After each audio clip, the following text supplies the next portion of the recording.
Boa tarde, amigos. Estamos abrindo mais um preliminar à imagem do futebol, debatendo os principais assuntos do que acontece no futebol gaúcho em especial, com a dupla Grenal, no Campeonato Gaúcho, que está se encaminhando já na reta final. Faltam poucos jogos, já são 4 rodadas para algumas equipes, 5 para outras, como o Juventude, que hoje tem o Clássico Caju, mais do que decisivo o Clássico Caju para a tabela de classificação do Campeonato Gaúcho, porque o Caxias briga pela liderança. É uma briga diferente, com a turma de Internacional e Brasil de Pelotas. Esses 3 disputam a liderança.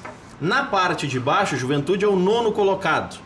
Um empate ainda deixa o Juventude muito próximo da zona de rebaixamento, onde, acredite se quiser, o Grêmio é o lanterna com 7 jogos disputados e 4 pontos conquistados. São 11 rodadas, 12 clubes, 11 rodadas. O Grêmio tem, portanto, mais 4 jogos, sendo que em um deles, meu caro Luciano Oxman, vice-presidente da Federação Gaúcha, que nos dá o privilégio da participação hoje, assim como o Geraldo Andrade, narrador, radialista, com vasta experiência no rádio esportivo brasileiro.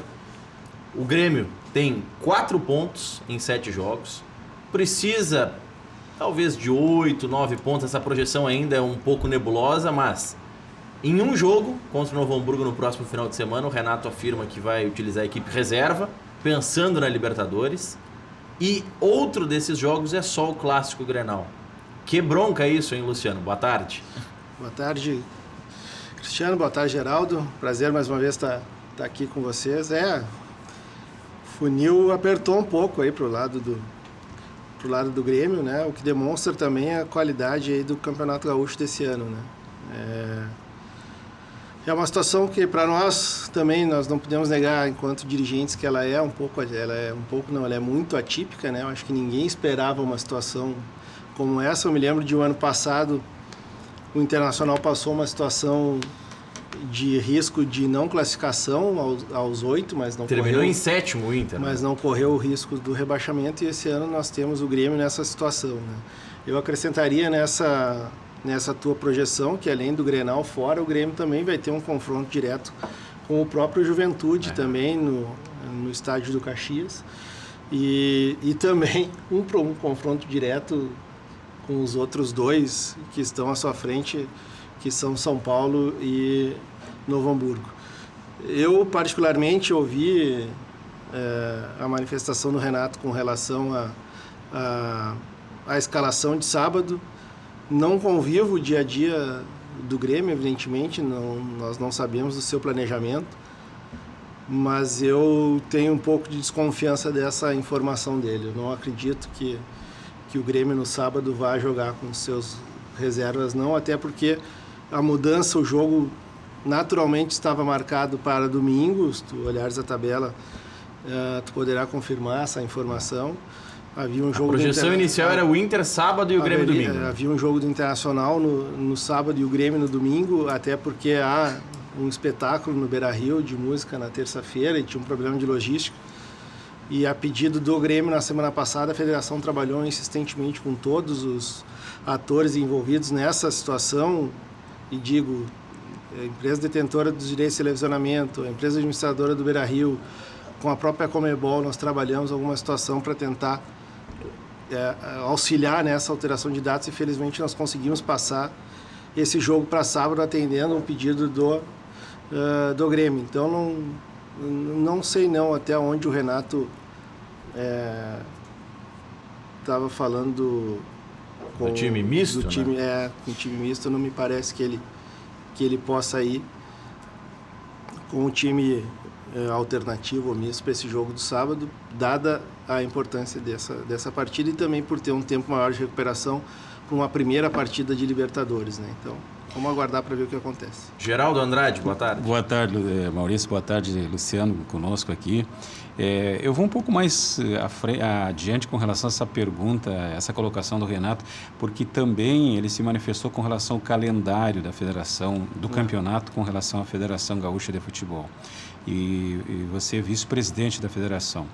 O que dá para melhorar, diríamos assim, porque ele faz uma uma referência. Bom, o Grêmio, por fato de ter ido para o Mundial, acabou, em função disso, evidente, tem que dar férias para os jogadores e toda essa situação aí. O que dá para melhorar nisso? Eu sei que a federação convive com essa questão de datas, né, que é um problema. Como é que pode resolver isso aí? Porque o Grêmio está numa situação muito complicada no campeonato, né? Isso é uma realidade, é um fato consumado. Bom, acredita-se a isso porque a equipe titular não estava participando inicialmente do campeonato.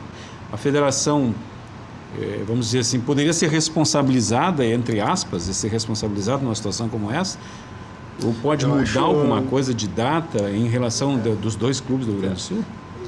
Assim, Geraldo, eu não vou entrar em debate com o Renato ou com qualquer pessoa do Grêmio num momento como esse. Acho que não é o momento, né, da gente, até porque quem conhece o trabalho que é feito na federação, a condução que o presidente Noveleto dá para esses assuntos, sabe da seriedade com que é feito.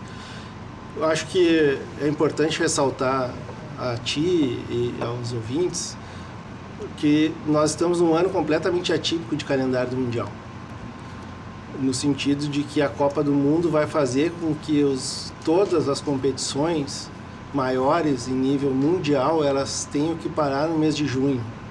E, consequentemente, isso fez com que acontecesse uma alteração no calendário do futebol brasileiro como um todo, fazendo com que os campeonatos estaduais, que têm um número de datas já reduzidas, começassem 15 ou pouco mais de 15 dias antes do que naturalmente eles começariam.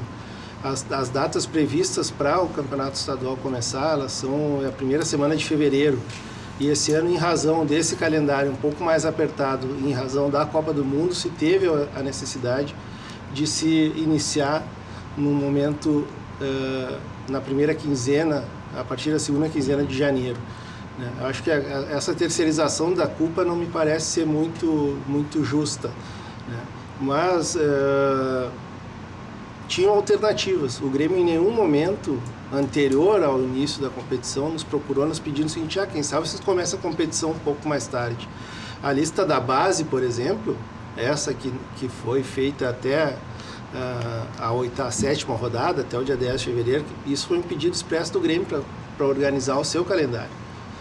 Um pouco antes da final da Copa Libertadores, o Grêmio esteve na Federação Gaúcha, representado pelo seu diretor executivo, para fazer esse pleito organizando o calendário dele para 2017, para 2018. Em nenhum momento houve um pedido formal do Grêmio assim: não tem como nós começarmos o Campeonato Gaúcho um pouco mais adiante, não. Poderia ter ajustado isso aí. Eles talvez não tivesse como, em razão do seguinte: vamos jogar a Libertadores na quarta, vamos jogar o Brasileiro, o Gauchão na sexta e mais um outro jogo no domingo. Não ficaria muito apertado. Mas é importante se dizer que em nenhum momento houve esse pedido de alteração de datas para começar um pouco mais adiante, e o que o Grêmio solicitou à federação em termos de rearranjo, dentro da legalidade, dentro do possível, a federação fez para tornar a participação dele mais adequada. Eu sei que é complicado para você, Luciano, fazer uma análise como gremista dessa pergunta que eu vou te fazer, até pelo cargo que você ocupa dentro da federação. Mas será que não faltou, ou melhor, será que o Grêmio não confiou demais que com a equipe de transição e com os reservas ia passar por cima no Campeonato Gaúcho, entendendo que o nível técnico das equipes do interior é menor? Porque assim, um número que foi levantado por todas as emissoras de rádio no último final de semana é o número de desempenho da equipe de transição e também dos reservas do Grêmio, que foram muito utilizados ano passado no Campeonato Brasileiro. Foram 19 jogos, 2 vitórias, sendo uma contra o América Mineiro na Primeira Liga e uma com a Ponte Preta no Campeonato Brasileiro, 5 empates e 12 derrotas. Parece que faltou um pouco, talvez até dimensionar o quanto as equipes do interior, que já têm uma vantagem física no início do campeonato, viriam contra o Grêmio. Se apostou demais nesses jogadores e não deu certo. Pois é, Cristiano, eu vou te falar assim, francamente, se não é que não me sinta à vontade para analisar esse tipo de questão. Eu não tenho capacidade de conhecimento para analisar isso frente ao que o Grêmio planejou. A gente teve uma amostra praticamente desse time que iniciou a competição naquele jogo contra o Atlético Mineiro, numa das últimas rodadas do Campeonato brasileiro, e aquela avaliação naquele momento, eu digo a gente, quem milita no meio do futebol, foi no sentido de que o Grêmio tinha bons valores dentro dessa categoria de base, ou no seu grupo de transição, que fosse capaz de enfrentar o Campeonato Gaúcho. Eu acho que o Grêmio tem profissionais capacitados, tem uma grande equipe de trabalho para fazer esse tipo de avaliação. Acredito e tenho certeza de que esses números eram de conhecimento da comissão técnica do Grêmio, que optou por fazer esse projeto para início de Campeonato Gaúcho. Claro que o Campeonato Gaúcho, Geraldo, Luciano Oxman, ainda tem pelo menos 4 rodadas em disputa para a maior parte dos clubes. Alguns ainda têm 5 jogos a disputar, como é o caso do Juventude, do Caxias, o Novo Hamburgo e o Cruzeiro. São as duas equipes que nessa semana colocam, entre aspas, a casa em ordem, colocam a tabela em condição de igualdade. O que você... como é que você faz a leitura do campeonato? Porque se nós compararmos com o ano passado, o Brasil de Pelotas, que hoje divide a liderança com o Inter, brigava contra o rebaixamento. Sim. O Juventude, que ano passado estava bem, agora está disputando lá na parte de baixo. O Novo Hamburgo, que passou o carro no ano passado, esse ano está quase na zona de rebaixamento. Não está na zona de rebaixamento hoje, porque o Grêmio está com essa condição. Isso mostra um pouco o equilíbrio do campeonato, ou mostra que as equipes, no caso o Juventude, que ano passado teve um calendário cheio, não conseguiu se adequar corretamente ao gauchão, que o Novo Hamburgo não conseguiu readequar o seu elenco? Que leitura vocês fazem disso? Primeiramente a questão do equilíbrio, eu acho, técnico das equipes, né? E normalmente, assim, a gente pode até fazer uma reflexão no sentido de quem tomou um susto ano passado ter se preparado um pouco melhor para a competição desse ano, como o caso do Brasil de Pelotas. Se eu não me engano, o Juventude também teve um problema, teve uma situação... No início foi meio complicado. Foi meio complicado também para ele. E, a contrário senso, aquela equipe, como por exemplo o Novo Hamburgo, que teve uma campanha excelente ano passado e que buscou esse ano remontar aquele grupo, inclusive com o seu treinador, pode ter feito algum tipo de equívoco de avaliação. Mas eu acredito essa situação muito mais na questão do equilíbrio da competição, e também pelo fato de ser o segundo ano com 12 equipes, elas também estão mais seguras e com um conhecimento maior da tabela, especialmente no sentido de que é um campeonato muito curto e com um número de pontos entre o classificado e aquele que eventualmente vai ficar fora, que vai cair, muito, muito curto também. Não é impossível de acontecer de se chegar numa última rodada e tiver clubes que vão brigar. Se tiver uma vitória no jogo, eles podem acabar chegando entre os 8, ou se tiver uma derrota, pode acabar caindo até para a segunda divisão. Eu acho que isso demonstra efetivamente o equilíbrio dessa competição. Luciano, existe uma discussão em relação ao número de clubes participantes do Campeonato Gaúcho, né? Até eu estive olhando algumas entrevistas suas, até inclusive me preparando para o programa, né? Dando uma olhada. Se eu imaginasse que era uma sabatina hoje aqui, eu tinha dado Miguel. Dei uma olhada. A tendência é permanecer com esse mesmo número de clubes, é aumentar, é diminuir, ficar nesses 12, né? E se pode mudar o número daqui a pouco de rebaixados, porque ficou muito, ou de classificados para a próxima fase, porque está tudo muito próximo. Muito próximo, assim, Geraldo, eu acho que tu diminuir para 10 equipes, o Campeonato Gaúcho não comporta esse número. Eu acho muito curto, tá? Muito pequeno e ficaria uma competição extremamente curta. Me parece que o Campeonato Mineiro são 10 equipes, né? Mas não tem o interior como o nosso aqui.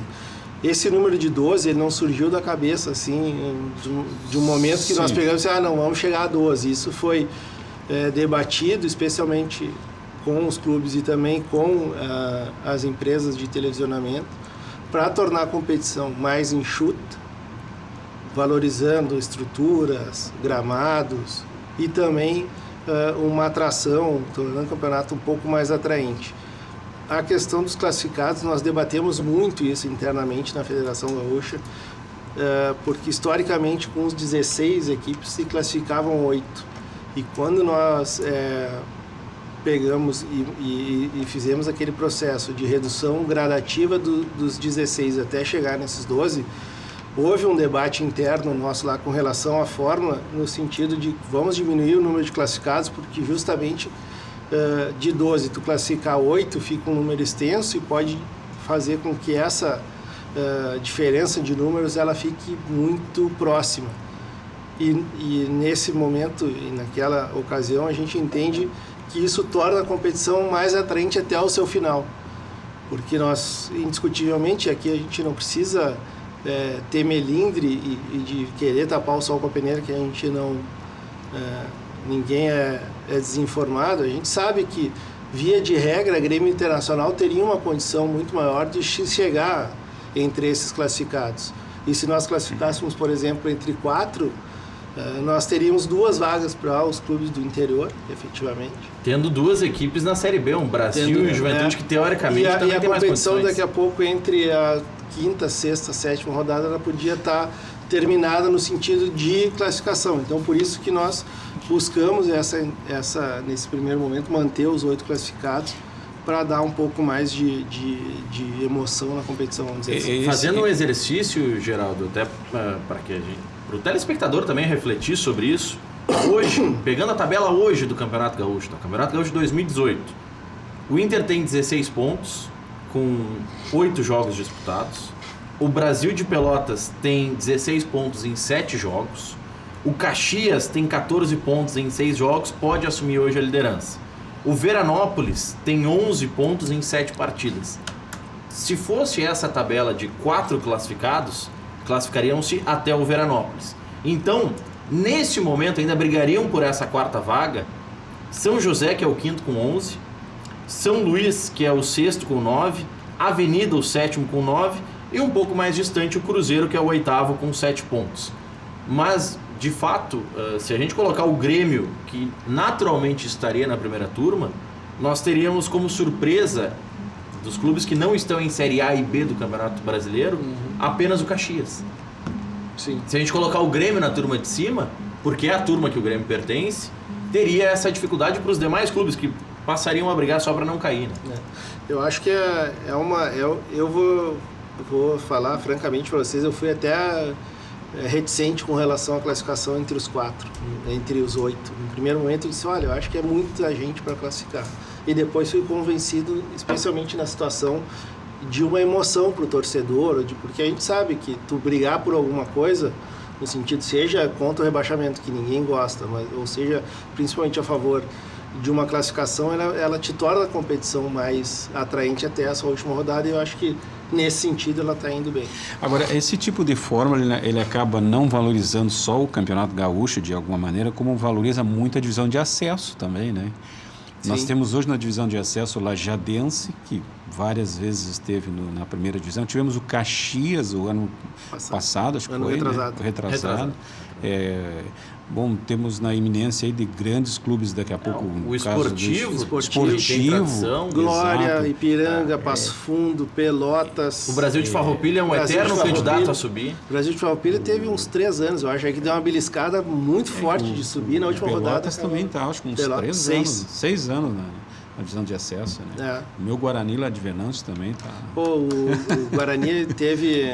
A gente sabe que ele está passando por algumas dificuldades, né? E a sua direção teve na semana passada lá na federação, conversando conosco, com o presidente e comigo, confirmando a participação, porque havia até um rumor de que não participaria em questões financeiras. Passou, já confirmou a sua presença, e aí houve aquele episódio daquele tufão que deu pelo estado, aí caiu metade do telhado do Edmundo Fax lá, e eles estão reconstruindo também essa situação, que nos deixou também chateado. Logo na semana onde eles foram confirmar a sua presença, informando que tinham conseguido a questão financeira para ajustar, me bate uma tempestade dessa e me derruba um pouco do estádio, mas faz parte. Para não deixar de citar outros clubes com atuações importantes no interior, nós não citamos o Aimoré, aqui da região metropolitana, que também disputa a divisão de acesso. E o Aimoré, inclusive, é um dos, segundo me passou o Aimoré, quem acompanha bastante, o Aimoré está liderando as enquetes que a gente faz aí como um dos grandes candidatos ao acesso. As bolsas de apostas As bolsas internas. de apostas internas, o Aimoré, porque ele manteve uma base já de 2 ou 3 anos com seus atletas e também manteve seu treinador, que já tem uma experiência no clube, já tem uma certa história lá, que é o Arilson, que trabalha muito bem com atletas da base, né? E eu tive, sábado agora, houve um amistoso entre o Esportivo e o Aimoré aqui no Cristo Rei, e eu tive a oportunidade, fui lá para dar uma acompanhada nas duas equipes, para dar uma olhada no estádio também, para ver como estava, aproveitando a proximidade da cidade aqui, e me pareceram duas boas equipes, tanto a do Esportivo quanto a do Aimoré. O Aimoré talvez um pouquinho mais, você via que tinha um pouquinho mais de gás para dar, e a gente sabe que tem uns 2 ou 3 aí que vão vir de fora, que vai encorpar a equipe. O União Frederiquense também está montando uma grande estrutura. O União Frederiquense deve, para o dia 11 de março, segundo o seu presidente me informou na semana passada, deve estar com o seu estádio, a sua arena nova lá, toda liberada para fazer a sua estreia no campeonato da divisão de acesso lá no seu novo estádio. Luciano, eu vi um número, eu não lembro se foi seu ou do presidente da Federação Gaúcha de Futebol. Números quem fala é Noveleta. Não ter sido ele, então. Com relação aos valores que a Federação pagou ano passado em arbitragem. Sim. Em torno de 2 milhões, me parece, né? E foi mais ainda além. Ele disse que se a Federação não pagasse isso, de repente o Campeonato Gaúcho poderia já ter terminado em função dos valores que acontecem. São valores bastante expressivos. São, né? Isso nos deixa, assim, um pouco... O termo vamos fazer um termo mais ameno, assim, um pouco chateado, assim, um pouco desconfortável com essa situação quando a gente ouve que a Federação Gaúcha ela não auxilia financeiramente os seus filiados, né? A Federação Gaúcha, para tu ter uma ideia, na primeira divisão, paga a arbitragem dos clubes do interior, todos. Não cobra as taxas administrativas, essas de borderô, a gente faz um ajuste com eles lá, interno. Só os impostos são Só pagos. os impostos eles precisam pagar, inclusive de arbitragem também. A divisão de acesso, a federação paga toda a arbitragem, paga 30 registros de contratos, e mais essas taxas de bola não se cobra, que normalmente se cobra a taxa de bola por jogo também, isso é normal em todas as federações. Transferência de atleta não se cobra, e na segunda divisão a mesma forma. Então, assim, você vê que tu tem esse número que foi dito, então são praticamente R$200 mil que a federação aplica nos clubes do interior ao longo do ano, e que efetivamente é um custo que eles deixam de ter. Porque não paga só no quesito arbitragem. Né? Então a gente sempre dentro do possível esse custo é só da taxa de arbitragem. Sim. Não se considerou as taxas que a federação normalmente cobra, que poderia, as federações em si cobram, que poderia ser utilizado. Então é uma forma que a gente tem de fomentar, a federação está ali para fomentar o futebol.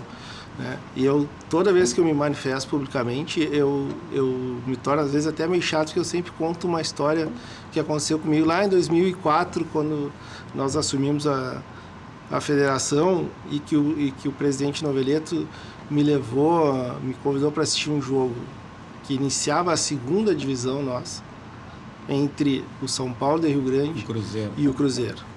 Eu acho que tu já sabe dessa história, e que ele me disse assim, eu estou te trazendo aqui que é para tu... Daí ele brincou, não, tu veio de time grande, tu conhece a realidade de Grêmio e de Internacional, enfim. Esses aqui são os que a gente tem que ter cuidado. Grêmio Internacional a gente vai cuidar, a gente vai auxiliar da forma como der, mas caminho pelas suas próprias pernas. E são esses aqui o que a gente tem que cuidar. E de uma forma ou outra, acredito que ao longo desse tempo a gente tem feito esse ajuste, sim, ainda que não aportando um dinheiro em espécie para se usar, dando esse auxílio indireto, que efetivamente é um ganho para que eles apliquem seus valores em outras despesas. Deixa eu repassar aqui alguns dos principais destaques, mas começar pela rodada do Campeonato Gaúcho, que tem hoje o Clássico Caju no Centenário. Aliás, saudar as duas torcidas que junto com a Rádio Caxias, onde trabalham grandes colegas, fizeram uma grande mobilização fora de campo, criando o Caju Solidário, com doações de mantimentos, doações de sangue para os bancos de sangue da Serra. Então é muito importante que esse tipo de mobilização aconteça e que daqui a pouco seja replicado num clássico em Pelotas, quando disputarem Brasil e Pelotas algum clássico. Por que não replicar no clássico Grenal? Agora, recentemente até a federação encampou uma campanha de doação de órgãos também, assim, que é importante a gente ter essa... Acho que o futebol ele é um propulsor também de medidas sociais importantíssimas, assim. Ao mesmo tempo que ele tem alguns exemplos negativos, infelizmente a gente teve esse final de semana 2 o clássico da vida passa. Nós tivemos 2 episódios, teve um no Centro-Oeste também muito feio, uma situação de um atleta com gandula, assim, que não leva a nada. Né? O futebol ele tem que ser mote para esse tipo de ação social. E nós também estamos, frequentemente a gente recebe essas solicitações, e essa campanha da doação de órgãos, a federação acabou aderindo a ela também. Tem uma situação de violência contra a mulher, violência em casa, que a federação procura fazer essas ações. Mas há que saudar, sim, a iniciativa do Clássico Caju com relação a essa ação que vai ser feita hoje, que é de extrema importância para a sociedade como um todo. Então hoje tem o Clássico Caju a partir das 8 horas da noite no Centenário. No sábado, o Cruzeiro perdeu em casa para a Avenida por 1-0, o Veranópolis ganhou do Grêmio 2-1. No domingo, um empate em Rio Grande, São Paulo e Internacional 0-0. O Brasil de Pelotas ganhou do São José por 2-0, mesmo resultado 2-0. Foi a vitória do Novo Hamburgo contra o São Luís. Com essa vitória do Novo Hamburgo e, claro, a pontuação dos demais clubes, mas especialmente o Novo Hamburgo vencendo, acabou deixando a lanterna para o Grêmio, assim como colaborou para isso o São Paulo de Rio Grande, conquistando um ponto diante do Internacional. Como a gente disse já, Inter 16 pontos em 8 jogos, Brasil de Pelotas 16 com 7 partidas, Caxias 14 pontos em 6 jogos, pode assumir hoje a liderança, fechando os 4 primeiros colocados, o Veranópolis com 11 pontos em 7 partidas. O São José também tem 11, é o 5º colocado com 8 jogos disputados. São Luís tem 9, é o 6º. A Avenida tem 9, é o 7º colocado. Os dois têm 7 partidas disputadas. E o Cruzeiro, que tem um jogo atrasado contra o Novo Hamburgo, é o 8º colocado com 7 pontos. Juventude é o primeiro fora da zona de classificação com 5 pontos em 6 jogos. Pode entrar hoje, portanto, nessa zona de classificação para a próxima fase. O Novo Hamburgo, que também tem jogo atrasado, tem 5 pontos em 6 partidas. E na zona de rebaixamento estão São Paulo de Rio Grande com 5 em 7 jogos. Mesmo número de jogos que tem o Grêmio e apenas 4 pontos conquistados. Depois do intervalo comercial, um resumo da preparação do Grêmio para disputar a Recopa contra o Independiente. Também do Internacional, que viaja a Belém para enfrentar o Remo pela Copa do Brasil. E a gente vai debater mais com o Luciano Oxman, vice-presidente da Federação Gaúcha de Futebol, sobre como a federação pode melhorar também a copinha do segundo semestre, que é um pedido de muitos clubes do interior do estado. Já voltamos.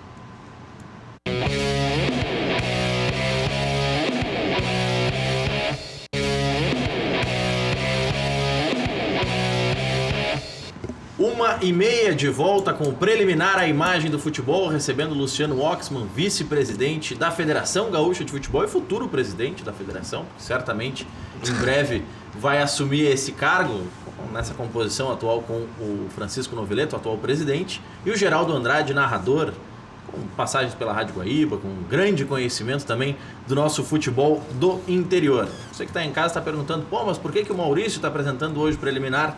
Isso porque o REC, Luiz Carlos Reck, estava no momento do nosso preliminar, enquanto nós estávamos iniciando o programa, finalizando uma entrevista pra lá de especial que você vai conferir na quarta-feira. Então, na quarta-feira você vai ter um preliminar muito especial com o técnico da seleção brasileira, Adenor Bach, o Tite, projetando a seleção para a Copa do Mundo, projetando e comentando sobre a decisão que o Grêmio tem na próxima quarta-feira contra o Independiente, jogo que mobiliza muito a torcida gremista. Mais de 45 mil torcedores são esperados na quarta-feira na Arena para acompanhar esse jogo. E claro, você vai ter todos os detalhes dessa entrevista exclusiva que o REC estava armando, projetando ali, gravando com o Tite há poucos instantes. Na quarta-feira, 13h, aqui no Preliminar, você vai conferir todos os detalhes dessa entrevista. O Grêmio, falando agora um pouquinho da projeção para essa partida da Recopa contra o Independiente, tem o Arthur retornando aos treinamentos. Ele treinou normalmente no domingo, mas treinou o tempo todo com a equipe reserva, o que dá um claro indício de que o Arthur não será utilizado, obviamente, como titular contra o Independiente. E o staff do Grêmio, o Rogerinho, que é o preparador físico do Grêmio, revelou a reportagem que o Renato pretende acompanhar pelo menos o desempenho do Arthur em mais um treinamento coletivo, para depois sim pensar em colocar ele 45, 60 minutos em uma partida, o que pode ser um indício até de que ele não joga contra o Independiente, ou pode ser utilizado em uma eventual necessidade do Grêmio. Mas tem essa preparação o Grêmio, enquanto os reservas e parte da equipe de transição, podemos dizer, porque alguns eram já reservas do reserva naquela equipe que disputou contra o Veranópolis no sábado a partida do Campeonato Gaúcho. Os titulares permaneceram em Porto Alegre, trabalharam com o auxiliar técnico do Renato, com o Alexandre Mendes, projetando essa decisão da Recopa. E de certa forma, né, Luciano, claro que o Grêmio gosta de ter decidido a Libertadores, de ter disputado o Mundial, de disputar a Recopa nesse início de ano, porque é uma comprovação de que o ano passado foi muito positivo, mas até essa alteração, de certa forma, prejudica o desempenho do Grêmio no Campeonato Gaúcho, porque a Recopa, até o ano passado, era disputada em agosto, julho, agosto, e esse ano, um pouco por conta do Mundial, mas também por esse novo calendário da Conmebol, ela concorre em datas com o Campeonato Gaúcho, o que dificulta até aquela ideia inicial que você estava falando de talvez projetar alguma mudança de calendário para o Grêmio no início do Gauchão. Maurício, é importante ressaltar também que a Recopa originalmente ela estava designada para o dia 7 e para o dia 14 de fevereiro. Né? Então, e que essas datas, tanto da Recopa quanto da primeira fase da Libertadores, elas são colocadas a público depois da tabela do Campeonato Gaúcho já está posta e publicada. Então também a Conmebol segura um pouco, ela te diz só assim, a Libertadores ela vai ocorrer de maio de janeiro a novembro, mas ela não te confirma com uma data muito prévia, logo no início do ano, quais são essas datas que vão ser disponibilizadas para as primeiras fases. Então, essa foi uma das razões que nós tínhamos um jogo do Grêmio marcado para o dia 25, porque o calendário que nós tínhamos naquele momento não tinha nenhum outro jogo concorrente, até porque a Recopa terminaria no dia 14, quando nós fizemos a tabela, que foi lá em novembro. Então, a princípio, a Recopa terminaria no dia 14 de fevereiro. E não tinha a data do dia 27 ainda para a estreia da Libertadores. Então, isso também às vezes as pessoas observam a tabela e veem assim, pô, mas vem cá, não podiam olhar antes para não conseguir, para não sobrepor? Não, na verdade, quase como a quem sobrepõe é a Conmebol. Mas como ela tem, a sua competição é hierarquicamente superior ao Campeonato Gaúcho, ela tem a prioridade. Então, na verdade, nós acabamos tendo que nós remanejarmos dentro de algumas datas livres ou de datas que a gente tem como carta na manga, que a gente chama, para poder realocar isso e dar uma esticada nessa situação de intervalo entre um jogo e outro. Luciano, nós temos uma... Geraldo Andrade. No ano passado nós tivemos uma competição, ao meu ver, bastante deficitária sobre todos os aspectos, que foi a Liga, né?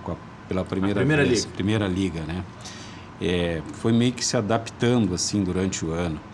Como é que você, como vice-presidente da federação... O presidente a gente já sabe a opinião dele, porque ele já se manifestou a respeito da Liga. E você, o que acha dessa Liga? Você acha que ela pode...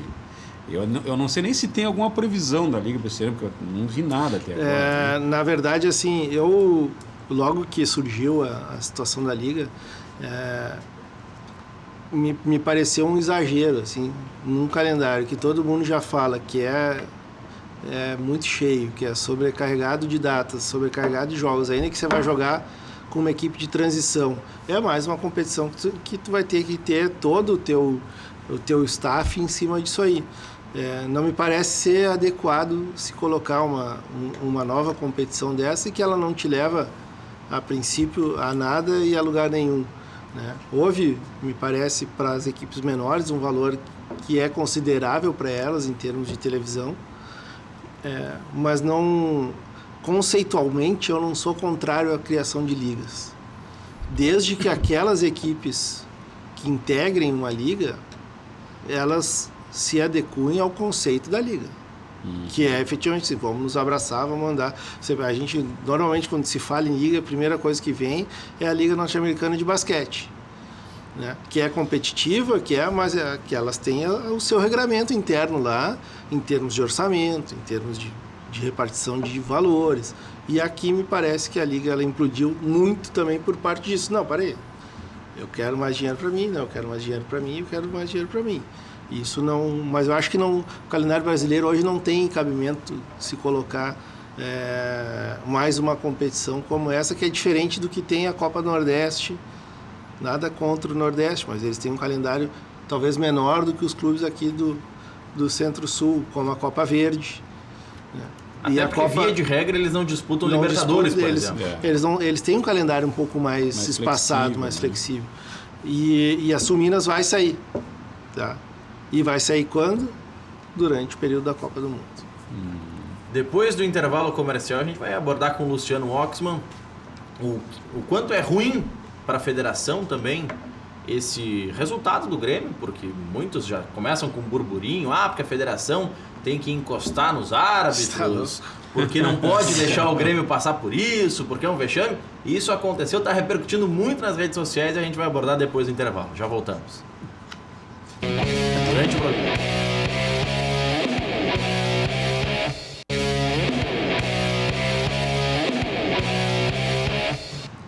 Bascaria, a melhor pizza de Porto Alegre. Nada, absolutamente nada bate a Bascaria. Com localização, charme, prazer, bom gosto e preço pra lá de justo. Bascaria, na Comendador Caminha 324, em frente ao Parcão. Você que está em casa pode pedir também pelo telefone no 3061-6262. O Top 5 tem o melhor custo-benefício. Olha, é impressionante. Você não vai acreditar, você vai pagar muito pouco e vai ter a melhor pizza de Porto Alegre na sua casa. Bascaria, 3061-6262. Você quer saber onde encontrar combustíveis de qualidade, promoções especiais e atendimento de primeira? Pergunta lá no Posto Boqueirão. O Posto Boqueirão conta com a confiança da marca Ipiranga e tem os melhores serviços personalizados para o seu veículo. Da troca de óleo até a aspiração de tapetes e estofados, calibragem e verificação de 15 itens sem pagar a mais por isso. Confira também a loja de conveniência, com um espaço agradável para o seu lanche ou cafezinho. E a Beer Cave, um freezer que é uma verdadeira caverna com as melhores bebidas.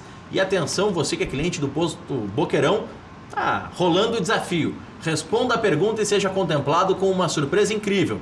Qual posto tem quilômetros de vantagem, possui gasolina de qualidade e atendimento personalizado?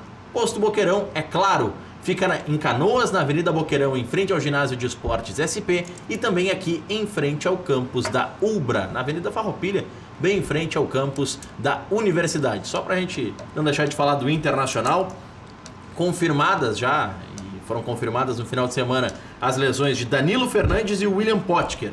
Os dois devem parar de 3 a 4 semanas com lesões musculares. Ficam de fora, por óbvio, da partida de quarta-feira contra o Remo na Copa do Brasil, e nessa projeção também ficariam fora do Clássico Grenal do dia 11 de março, 11 da manhã, no estádio Beira-Rio.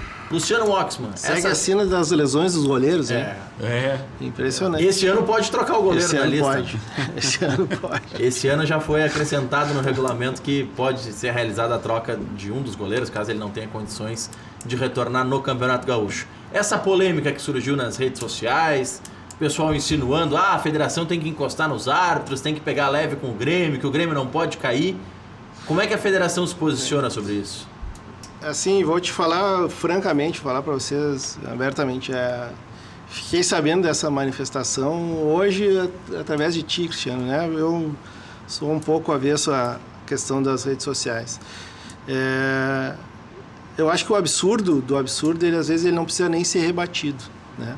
A partir do momento que a gente está passando por um momento no país onde se busca a limpeza de todas as questões erradas ou irregulares que a gente faz, alguém vir a público para manifestar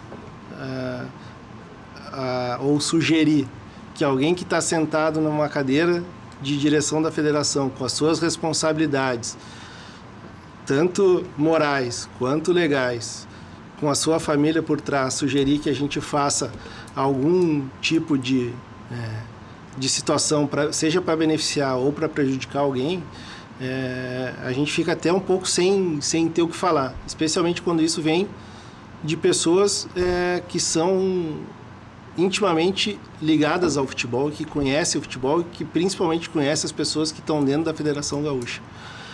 Não me parece ser adequado fazer esse tipo de manifestação.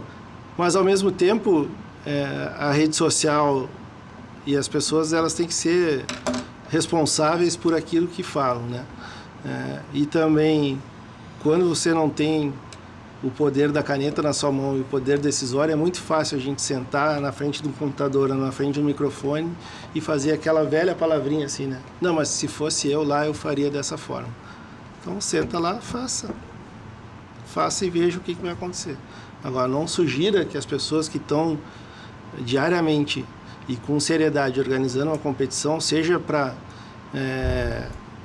porque, se caiu o time grande, o campeonato vai terminar. Se cair, não. As equipes, elas estão ali de forma igualitária para competir, para subir, para descer, para ganhar ou para perder. É evidente, eu não vou negar aqui, a gente também não, de que uma competição, seja ela de nível nacional, de nível estadual, sem a presença, uma Copa do Mundo sem a presença do Brasil, ela vai perder em valor. Um campeonato gaúcho sem a presença de Grêmio Internacional, ele vai perder em valor, mas ele vai seguir existindo. Um campeonato brasileiro sem o Corinthians, sem o Grêmio, como já aconteceu, sem o Internacional, também perde um pouco seu valor, mas ele segue existindo. Então também não é nenhuma situação de desespero para que alguém sugira esse tipo de coisa, mas enquanto o presidente da federação estiver sentado lá, enquanto eu estiver por lá e todos os meus colegas de diretoria, essa situação jamais vai acontecer, nem para o bem e nem para o mal. Só até para a gente não deixar essa questão pendente, o que a federação pode fazer para melhorar as copinhas do segundo semestre, que alguns clubes criticam muito porque acabam utilizando só a base por não ter recursos para disputar? Essa é uma situação que a gente também debate e estuda diariamente lá na federação, porque o clube precisa jogar, né? E o clube precisa jogar não é simplesmente para fomentar o futebol. O futebol tem uma função social importantíssima. O futebol gera emprego, o futebol gera receita. A gente simplesmente pensa o seguinte, não vamos fazer a copinha porque não tem condições de fazer. Quantos repórteres do interior que cobrem a sua cidade pequenininha lá vão ficar sem o seu trabalho? Quanto preparador físico, o roupeiro, a gente pensa no atleta. O atleta ganha pouco, mas é aquilo que ele sobrevive daquele valor.